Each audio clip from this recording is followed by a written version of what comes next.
back. Trey They got Lance. Trey Lance for a fourth round pick. Trey Lance, if you didn't know, got drafted last year before last, third round pick. He got Who was the third round? I thought they I said he mean, was the a top third. five Let pick. me talk about third pick, third draft pick. Oh, He had pick third. He had pick number three. He had pick number three. He played like 2 3 games and then got injured for the whole season. Didn't play after that. Looks like here he's finally healed up.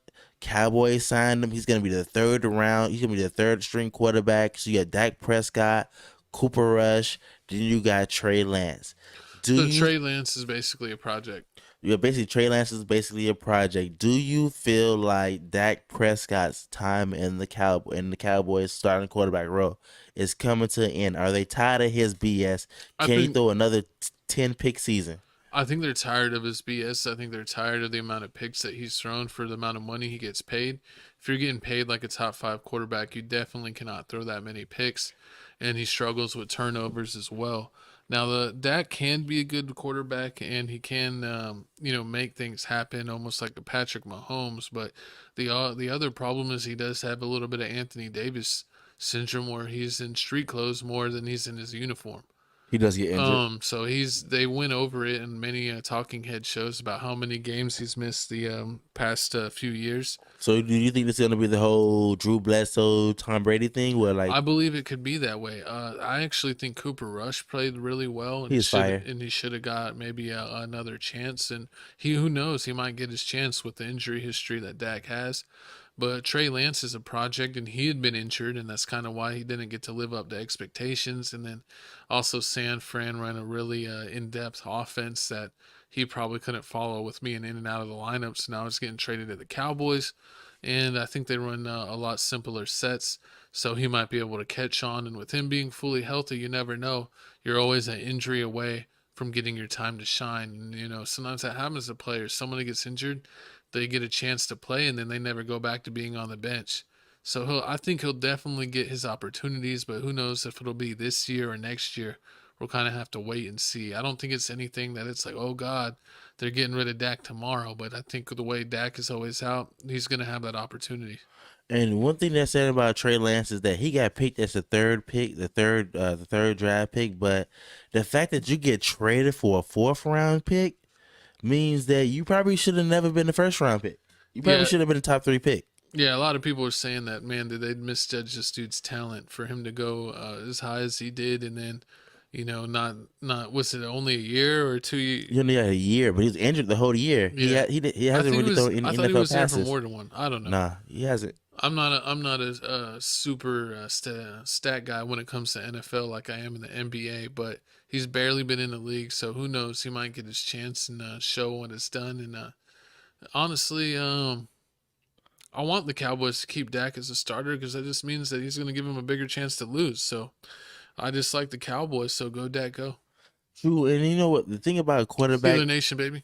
The thing about quarterbacks coming into from college to NFL is it's always like like when it's defense, they always like transition. They either like they smooth transition smooth over, but when it's quarterbacks and running backs, it's something about them.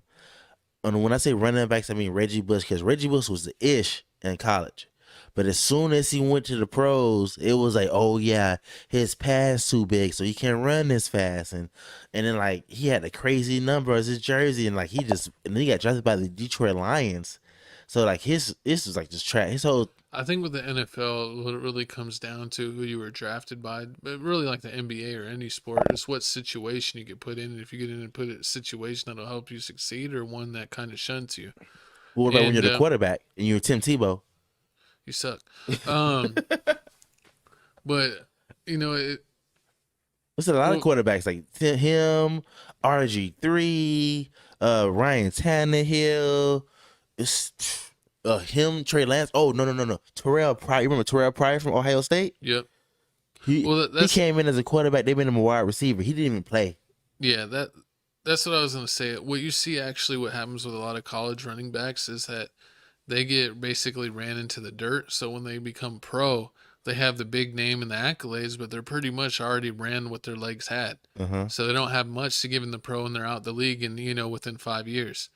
What happens actually a lot more that people don't talk about is the backup to the whoever was the star running back in college that got limited use. A lot of times that guy has a better pro career than the guy that had the A1 college career That's why I never get. because he has low mileage on his legs. That's why I never get excited about College running But backs. you know, running backs when they go to NFL, like when they in NFL and everybody go out crazy about them, like they only got a good 5 years. That's the most you're getting. The best running backs got 5 years, and unless you like Damian Tomlinson, who Yeah. like Or who Adrian Peterson.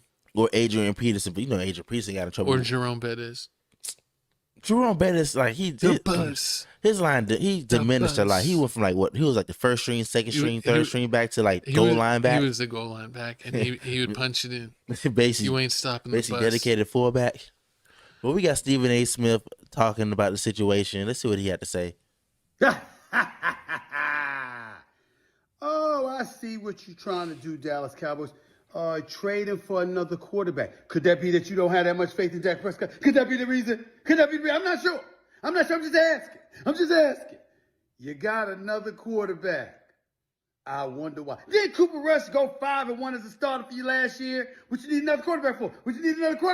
I'm just asking. I don't know the answer to that question, but I do know this. It ain't gonna help you this year. See you soon. You hear? Steeler Nation, baby. Steelers are went undefeated in preseason. That is kind of crazy. Like that is the one position. That's the one thing about NFL.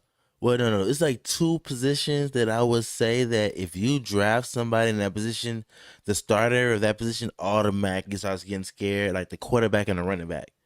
Besides that, every other you can draft a million cornerbacks. That number one cornerback not finna worry about it. Nah. Star wide receiver, he ain't finna worry about it unless he's short. See Smith and he's short. I see you see that most with running backs because like with quarterback, you're usually playing your main guy unless it's a blowout or he gets injured. But with running backs, they need rest. So if you've been running them, you usually switch him out, and the second stringer will still get carries, regardless on what team he's on. And then you start noticing, hey, our starter's getting like 3 yards a carry, but every time we give the second string guy a carry, he's giving like 7 yards a carry. Let's get him some more carries. And then you start noticing like, oh, he's actually outperformed me, and before you know it, that guy's the man and you're trading. That's how you end up like the Cowboys. They don't keep no running backs. That's what just happened to Zeke. Yeah. Ezekiel Elliott. Yeah, he was the ish. They love the Cowboys. They built him up so much, like he was the next. That's all their running backs. Remember, he had so many commercials and promotions with him for them to run him in the dirt, and that's exactly what I just said happened. Where they started giving the backup more and more carries because he was producing, and Zeke started getting where he was getting 2 yards a carry, and he was basically. He basically became like a Jerome Bettis, where he was a goal line guy. But Jerome Bettis had an excuse because he was fat. Where the other running back was getting all the other yards and the carries, but he was just getting the touchdowns because he was punching it in at the end. That was back in the day when they believed in fullbacks. Remember back in the day, there was a position called FB fullback, and now you just got a running back, and you got 5 running backs. That's it. You don't got a fullback no more. It's the Steph Curry effect. It's crazy.